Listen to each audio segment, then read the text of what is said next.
Bonjour à tous et bienvenue en classe de seconde. On va continuer le chapitre sur la lumière et aujourd'hui on va étudier la propagation de la lumière et l'optique géométrique. Commençons par définir l'indice de réfraction qui est noté n dans un milieu qui va être transparent.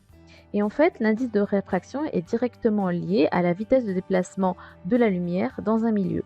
L'indice de réfraction est sans unité, donc je le rappelle, et il vaut 1 dans le vide. Donc regardons les différents indices de réfraction. On voit dans l'air, il vaut quasiment 1, dans l'eau 1,33, dans le verre 1,52, le diamant 2,42. On voit aussi que l'indice de réfraction va diminuer quand la température augmente, on le voit avec les indices dans l'air. L'indice de réfraction est toujours supérieur à 1 et n'oublions pas que la lumière se propage en ligne droite. Petit rappel des classes précédentes. L'indice de réfraction n vaut c sur v. C et la célérité de la lumière dans le vide, elle vaut 3 fois 10 puissance 8 mètres par seconde. N est l'indice de réfraction et V va être la vitesse de la lumière dans un milieu. Donc l'indice va être défini en fonction du ralentissement que la lumière va avoir dans un milieu. Le milieu qui va avoir l'indice le plus grand, c'est 2,42 qui est l'indice dans le diamant, ce qui signifie que la lumière va être la plus lente dans le diamant. Regardons maintenant ce qu'on appelle les lois de réfraction. Donc si on regarde le schéma qui est là, on a 3 faisceaux. Le faisceau incident, le faisceau réfléchi et le faisceau réfracté. On voit que le faisceau incident et réfléchi sont symétriques. Ce qui arrive d'un côté repart de l'autre côté de façon symétrique. On voit que le rayon incident, au lieu de continuer tout droit dans le milieu 2, va être dévié, ce qu'on va appeler la réfraction. Déjà, première loi de Descartes. La première loi de Descartes nous indique que le faisceau incident, réfléchi et réfracté sont sur un seul plan. La deuxième loi de Descartes nous indique qu'il existe une relation entre le faisceau incident et le faisceau réfracté. La relation, c'est la suivante. N1, c'est l'indice du milieu 1, fois sinus du faisceau incident I1 est égal à N2 fois le sinus du faisceau réfracté I2. Donc, le produit de N1 sinus I1 est égal au produit du N2 sinus I2. Les angles vont se définir par rapport à la normale. Donc, la normale, c'est ce trait-là qui est perpendiculaire à l'intersection entre le milieu 1 et le milieu 2. Ceci est le rayon incident et du coup l'angle va être défini entre la normale jusqu'au rayon incident. Donc on va appeler ça I1. Maintenant le faisceau aurait dû continuer tout droit, sauf que hop, il s'est rapproché de la normale. Donc ici on a la normale et on va définir notre nouvel angle qui va être I2, l'angle entre la normale et le rayon réfracté. Maintenant la troisième partie, l'optique géométrique. Définissons d'abord ce qu'est un système optique. Donc un système optique, c'est simplement un système qui, lorsque la lumière va le traverser, va modifier la trajectoire de la lumière. Les lentilles, ce sont des systèmes optiques. La lentille est un milieu transparent qui est limité par deux surfaces dont l'une au moins n'est pas plane. Donc par exemple une loupe ou des lunettes. On a deux types de lentilles. On a les lentilles convergentes qui sont bombées et on a les lentilles divergentes qui sont incurvées. Et voilà comment on va les symboliser, soit avec une flèche vers l'intérieur, soit avec une flèche avec les traits vers l'extérieur. On va définir différentes caractéristiques et on va d'abord étudier la lentille convergente. On va définir ce qu'on appelle d'abord l'axe optique.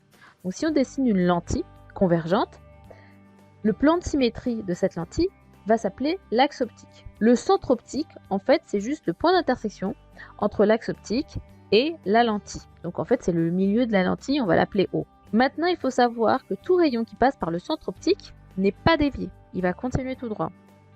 Donc il ne va pas subir de réfraction. Tout rayon incident parallèle à l'axe optique d'une lentille convergente émerge en passant par le foyer image. Ce qui signifie que, en fait, tout faisceau qui va arriver là parallèle à l'axe optique doit obligatoirement former une image sur le foyer qu'on va appeler foyer image. Maintenant, tout rayon incident passant par le foyer objet d'une lentille émerge parallèle à l'axe optique.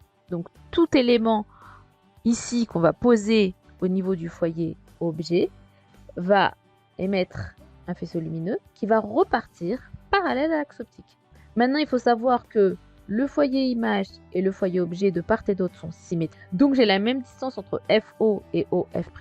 Et la distance OF', qui est la distance foyer image, va s'appeler F' et on appellera ça distance focale. Maintenant, comment construire l'image d'un objet AB qui est situé devant une lentille? Je vous mets en lien le site qui vous montre comment construire des images à partir d'un objet. Donc là, vous avez une lentille convergente et on va construire d'abord le rayon incident parallèle à l'axe. Donc voilà. On construit d'abord le rayon qui est parallèle à l'axe et qui passe forcément par le foyer image. Ensuite, construisons le faisceau qui passe par le centre optique. Ce faisceau n'est pas dévié. Donc pour pouvoir trouver une image, il me faut 2 points. Là, j'ai pas mes 2 points, donc je vais construire les 2 maintenant.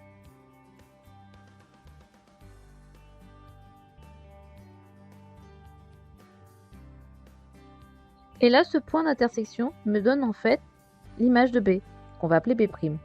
Du coup, sur l'axe optique, il y avait A, donc je vais avoir ici A', son image.